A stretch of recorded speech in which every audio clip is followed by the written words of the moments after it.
Bonjour à tous, aujourd'hui c'est le mardi 14 janvier 2025. Nous sommes donc aux rubriques des matinales du sport. Nous sommes donc aujourd'hui à ce mardi de sport. Nous continuons notre décryptage de la prière du Notre Père. Nous sommes sur le mystère de la prière. Donc ce décryptage-là cache beaucoup de mystères. Nous sommes donc à l'acte 6. Nous avons vu Notre Père qui est dans les cieux. On a essayé d'expliquer ce que ça veut dire. Et le samedi dernier, on a longtemps épilogué sur que ton nom soit sanctifié, fasse que ton nom soit connu. Aujourd'hui, on sera sur la partie 3, que notre Père qui est aux cieux, que ton nom soit sanctifié, que ton règne vienne. Alors, que ton règne vienne. Alors, les amis, pourquoi est-ce que nous faisons ce décryptage sur la prière? Pour une simple raison. Normalement, la prière est pour nous une arme. Est pour nous un lieu de refuge spirituel où nous comparaissons devant la présence de Dieu pour un éventuel exaucement sur nos besoins. Mais malheureusement, ça a été mal compris. Nous tous, nous l'avons mal compris. Nous avons pensé que prier, ça allait réclamer à Dieu des choses dont nous avons besoin. Et finalement, à force de ne pas être exaucés, nous sommes tous sortis frustrés. Alors, les amis, qu'est-ce qui se passe? La véritable raison, c'est que Dieu dit dans Jacques le chapitre 4, le verset 3, il donne deux raisons. Il dit, vous priez, vous ne recevez pas. Pourquoi? Parce que vous demandez mal. Vous voyez? Deuxième raison, parce que vous demandez toutes ces choses-là pour satisfaire vos convoitises, pour assouvir à vos soifs, à vos faims. C'est un problème pour Dieu. Donc Dieu souhaiterait qu'on mette l'accent sur le fait que il a déjà prévu notre exaucement. Il dit lui-même, avant même qu'on comparaisse devant lui pour prier, notre Père qui est dans les cieux sait de quoi nous avons besoin. Donc il nous garantit que nos besoins sont des choses déjà réglées, qui sont entre ses mains. Donc il souhaiterait que nous, on s'inscrive dans sa vision, dans sa pensée des choses, dans sa façon de voir, pour que, étant en accord avec lui, il puisse nous satisfaire. Vous voyez? Donc en fait, Dieu s'inscrit en créateur et il souhaiterait que ces créatures s'alignent avec lui dans une relation comme on l'a vu dans la partie numéro 1, notre Père. Vous voyez, qu'on s'inscrive avec lui dans une relation pour permettre que lui aussi, ses œuvres s'accomplissent. Il veut se glorifier sur la terre, c'est la raison pour laquelle il nous a créés. Est-ce qu'il a trouvé en nous un canal à travers lequel il va se glorifier? Vous voyez? Donc il dit, ce n'est pas à force de multiplier des vaines paroles que vous êtes exaucés. Mais si vous savez demander, et si vous demandez pour ma gloire, alors vos besoins seront satisfaits. Alors les amis, nous sommes donc en train d'apprendre à demander, et à demander de telle sorte que ces demandes-là soient en accord avec Dieu, dans le but de satisfaire ses volontés, de glorifier son nom. C'est pour ça que le Seigneur a dit, si vous priez, dites, notre Père qui est aux cieux, ça fait 1, que ton nom soit sanctifié, ça fait 2, que ton règne vienne, ça fait 3. Que ta volonté soit faite sur la terre comme au ciel, ça fait 4. Donne-nous notre pain quotidien, ça fait 5. Pardonne-nous nos offenses, ça fait 6. Délivre-nous du malin, ça fait 7. Car c'est à toi qu'appartient le règne, la puissance et la gloire. Vous voyez?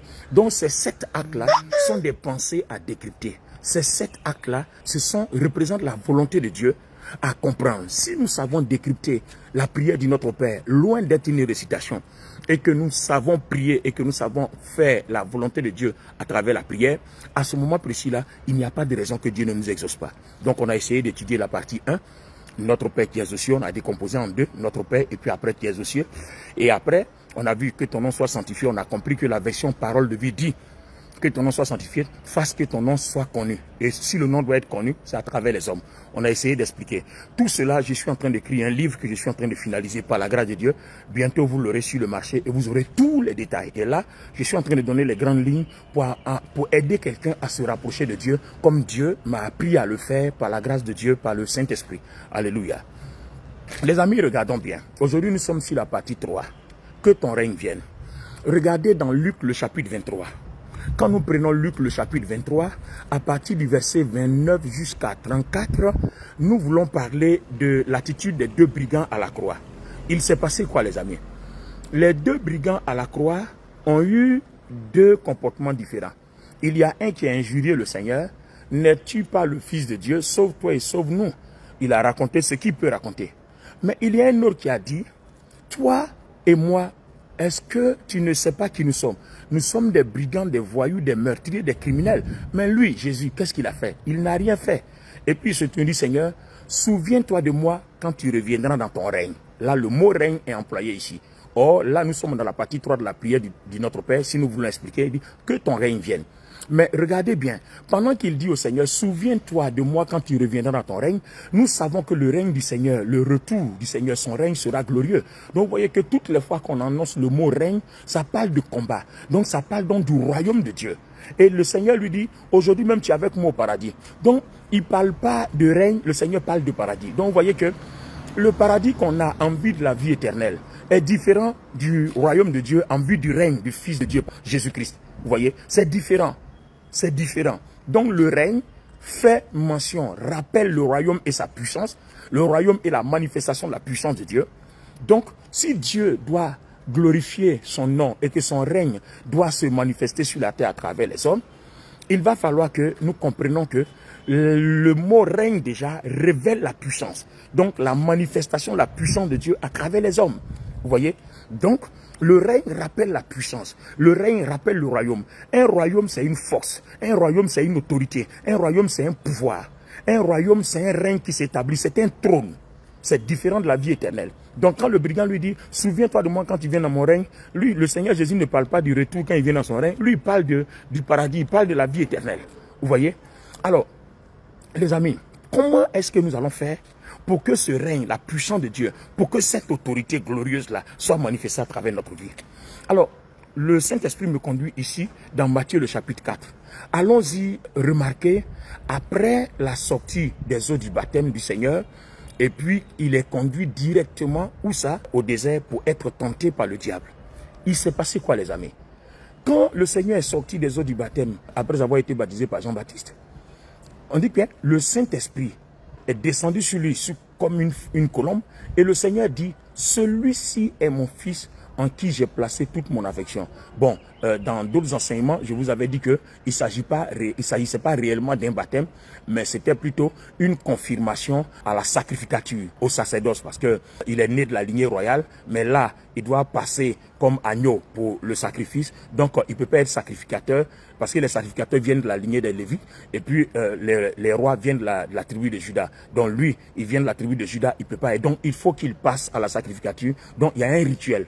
Dans l'Ancien Testament, c'est ce rituel-là qui a été représenté là. Et ça, j'en parlerai une prochaine fois. J'en ai déjà parlé dans d'autres messages. Donc, le Seigneur, pour que son règne soit pleinement manifesté, Dieu le conduit dans le désert.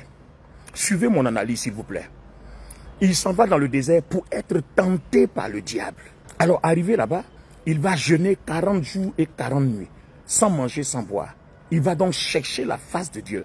Donc, on a une phase où il s'en va se consacrer à Dieu. Il s'en va remettre sa vie entre les mains du Seigneur. Alors, le mot consécration est sorti dans la partie 2. Fasse que ton nom soit sanctifié, on a sorti inspiration et consécration. Alors, regardez ici. Le Seigneur s'en va dans le désert pour être tenté. Qui d'autre parmi nous ici a envie d'aller dans le désert pour être tenté? Il faut vraiment aimer Dieu.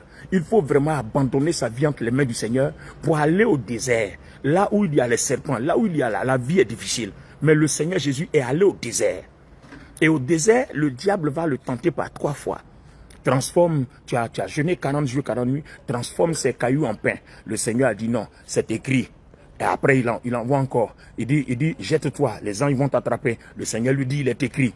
Et puis après, il dit, regarde toutes ces richesses, prosterne-moi, adore-moi, je te donne tout. Tout a été. Le Seigneur dit, non, je ne le ferai pas. Tu adoreras Dieu toi seul. Mais maintenant, je prends la 3e partie de la tentation, où le diable montre tous les royaumes au Seigneur Jésus. Et puis il lui dit, je te donne tout. Les amis, ce n'est pas pour l'argent que certains d'entre nous abandonnent le Seigneur pour faire des pactes démoniaques, diaboliques, sataniques, occultes. C'est pour l'argent, c'est pour la gloire, c'est pour des postes, c'est pour tout ça. C'est pour tout ça que chacun fait des sacrifices. Mais pourquoi le Seigneur n'a pas cherché son intérêt? Parce qu'il s'est consacré totalement à Dieu. C'est-à-dire, quand on se consacre à Dieu, ça veut dire que même quand je ne mange pas, Dieu reste Dieu. Quand je n'ai pas à manger, Dieu reste Dieu. Quand je n'ai pas l'argent, Dieu reste Dieu. Quand j'ai faim, Dieu reste Dieu. Quand je suis malade, même à la mort, Dieu reste Dieu. Donc vous voyez, je n'appartiens pas à Jésus-Christ quand j'ai l'argent, quand j'ai du bon témoignage. Non, quand je n'ai pas l'argent, Dieu reste Dieu. Donc par moment, Dieu va nous soumettre à ce genre d'épreuves-là pour tester le niveau de notre consécration. Vous voyez, Donc, le Seigneur Jésus, après avoir testé son niveau de consécration, il a gagné en confiance. Parce que nous ne pouvons pas, notre Père qui est aux cieux, il faut une relation avec Dieu. Nous ne pouvons pas manifester le règne de Dieu s'il n'y a pas de confiance, s'il n'y a pas de relation. Et cette relation, dont le fondement est la consécration, est basée sur la fidélité et la loyauté. Regardez le niveau de fidélité du Seigneur. Le Seigneur a vu toutes les richesses, mais il a laissé. Mais je suis sûr que si tu venais me donner ça, la gloire, avec jet privé, avec tout ça, la foule qui remplit mon église, mon ministère qui est connecté partout, je prêche dans toutes les grandes églises. Les amis, si vous me présentez ça, ça va chauffer, hein? Ça va chauffer. Ben oui, mais le Seigneur a dit catégoriquement non. Donc il a préféré partir avec sa faim et laisser le diable avec ses richesses, laisser le diable avec son pouvoir, laisser le diable avec sa soi-disant puissance, sa soi-disant force. Maintenant, quand le Seigneur sort du désert, regardez maintenant ce qui se passe dans Luc 4, 18. Quand nous finissons la tentation, il dit maintenant, l'Esprit du Seigneur est sur moi. C'est comme pour dire, la puissance de Dieu est sur moi. Il m'a envoyé pour guérir les malades. Donc, il m'a envoyé pour manifester son règne, afin que la gloire acquise guérisse les malades. Donc, vous voyez, donc voilà la manifestation du règne de Dieu. Donc, que ton règne vienne, on verra ce règne-là par des signes qui accompagnent notre vie, par des guérisons, par la puissance de Dieu. Et on a vu dans le ministère du Seigneur Jésus-Christ des morts ressuscités, on a vu des aveugles voir, des sourds entendre, même dans Jean 11, si je ne me trompe pas de verset, la résurrection de Lazare. Lazare était en pourriture, en déconfiture, en décomposition. Lazare est sorti du tombeau. Vous voyez? Donc c'est toutes ces choses-là que le Seigneur est allé négocier dans la prière. En jeûnant 40 jours, 40 nuits, il allait négocier le règne de Dieu à travers son canal. Donc, à travers une vie de consécration dont les éléments sont la fidélité et la loyauté. C'est-à-dire, il n'avait pas de vie pour lui-même, mais il avait de vie que pour Dieu. Donc, vous voyez, notre Père qui est aux cieux, étape 1, que ton nom soit sanctifié, fasse que ton nom soit connu. Étape 2, que ton règne vienne. Vous allez voir que tout ça, là, c'est une continuité. La relation que nous avons avec notre Seigneur, notre connexion, c'est-à-dire notre Père qui est aux cieux, donc notre Père relation, qui est aux cieux, notre connexion avec le surnaturel, c'est tout ça qui nous accompagne dans tout le long du processus. Vous voyez? Donc, après avoir révélé son niveau de consécration, après avoir prouvé son niveau de fidélité et de loyauté, après avoir régné sa propre vie, ses propres besoins, ses propres envies, ses propres passions. C'est ce que Jacques a dit. Il dit, vous demandez, vous ne recevez pas parce que ça vous satisfait vos passions. Or, on a vu que le Seigneur est allé dans le désert. Il n'est pas allé chercher à satisfaire ses passions, sinon il aurait pris les richesses que le diable lui avait proposées. Il n'est pas allé mal demander, mais il est allé demander pour que le règne de Dieu vienne, pour que le règne de Dieu soit manifesté à travers lui. Voici les signes qui accompagneront ceux qui auront cru. Donc, il allait négocier tout ça. Donc, les amis, quand nous allons prier, cette étape de la prière de notre Père, que ton règne vienne, nous allons en négociation avec le Seigneur. Nous allons pour demander les équipements. Nous allons pour demander la force et la grâce d'une vie de consécration. La force et la grâce d'une vie de fidélité, d'une vie de loyauté. Nous allons renoncer à nous-mêmes, à nos passions, à nos besoins. Nous allons nous attacher à la gloire et à la volonté de Dieu. Nous allons demander bien, comme le dit Jacques 4:3. Nous allons demander pour que la volonté de Dieu, le règne de Dieu soit manifesté. C'est à ce moment précis-là que la puissance de Dieu est libérée sur le Christ. Lisez Luc chapitre 4. Quand il finit la tentation dans le désert, il sort. Maintenant, il dit, l'Esprit du Seigneur est sur moi. C'est-à-dire, il y a la confirmation. Il a l'approbation. Alors que l'approbation ne vient pas, tant que le niveau de consécration n'est pas confirmé par la fidélité et la loyauté, n'est pas confirmé par le rejet de soi-même, le rejet de nos passions. Il dit, celui qui veut me suivre, qu'il porte sa croix. Donc, tout ça, c'est le niveau de consécration. Hein? Le niveau de consécration qui se confirme par la fidélité et la loyauté. Si on n'a pas appris à se rejeter, à renoncer à nous-mêmes, à nos besoins, à nos passions, le règne de Dieu ne peut pas venir. Alors que c'est le règne de Dieu qui confirme la puissance de Dieu, qui confirme la gloire de Dieu et qui fait que Dieu nous accorde son approbation et qui fait que maintenant, tout ce que nous faisons réussit. Vous voyez?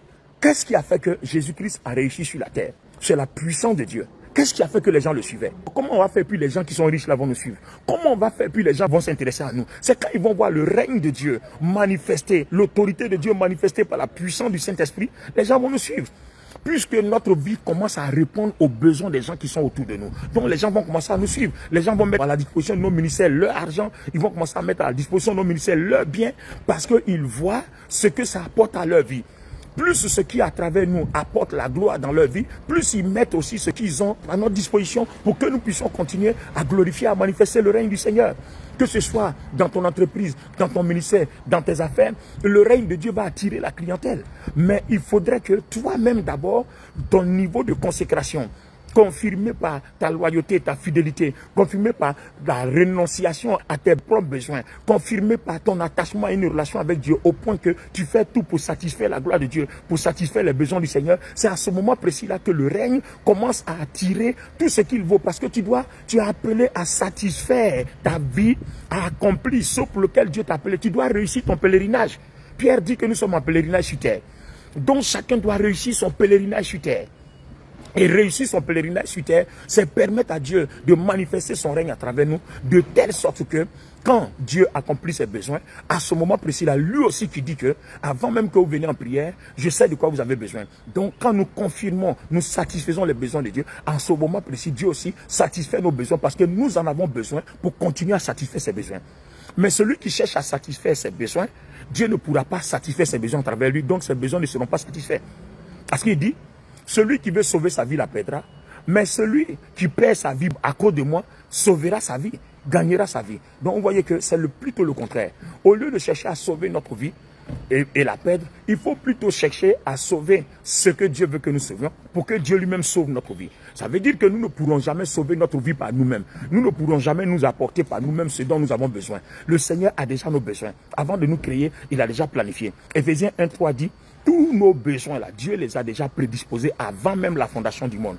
Donc, nous sommes venus faire quelque chose, c'est pour ça qu'il nous a créés. Donc, quand nous sommes entraînés à faire cette chose-là, à ce moment précis-là, Dieu met nos besoins à notre disposition. Il sait que nous avons besoin d'une voiture, d'un guet privé, de santé, il sait que nous avons besoin de victoire. Toutes ces choses-là sont mises à notre disposition aussi longtemps que notre cœur et ses pensées sont portés vers la gloire du Seigneur. Alors les amis, voilà donc la partie 3 de la prière de notre Père, que ton règne vienne.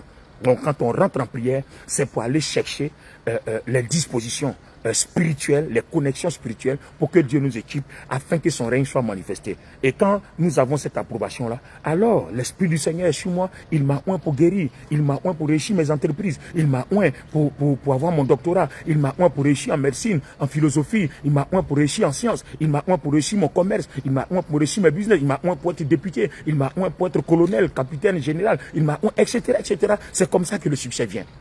Donc voilà la troisième partie. Donc si on sait décrypter la prière de notre Père, rien que la troisième partie, on peut passer des moments, des temps d'adoration, de prière, des heures, cherchant l'approbation du Seigneur. Alors les amis, la prochaine fois, nous étudierons le niveau 4, que ta volonté soit faite sur la terre comme au ciel. Notre Père qui es aux cieux, que ton nom soit sanctifié, que ton règne vienne, ce qu'on a vu aujourd'hui, et que ta volonté soit faite. Donc par la grâce de Dieu, le jeudi du sport, nous allons parler de que ta volonté soit faite sur la terre comme elle est faite au ciel. Restez abondamment bénis. C'est votre serviteur, le docteur Olivier Boni, qui vous a servi à la matinale du sport en ce mardi 14 janvier 2025. Prochain rendez-vous, jeudi prochain, 16 janvier 2025. Pour de plus amples informations, vous pouvez nous joindre sur notre WhatsApp 225 05 04 10 69 65. Voilà, nous avons aussi nos pages sur les réseaux sociaux où vous pouvez écouter d'autres messages. Sur YouTube, c'est Olivier Boni Ministry. Instagram, Olivier Boni Ministry. TikTok, Docteur Olivier Boni. Et puis la page Facebook, c'est Olivier Boni. Alors, Dieu vous bénisse. Merci de m'avoir suivi.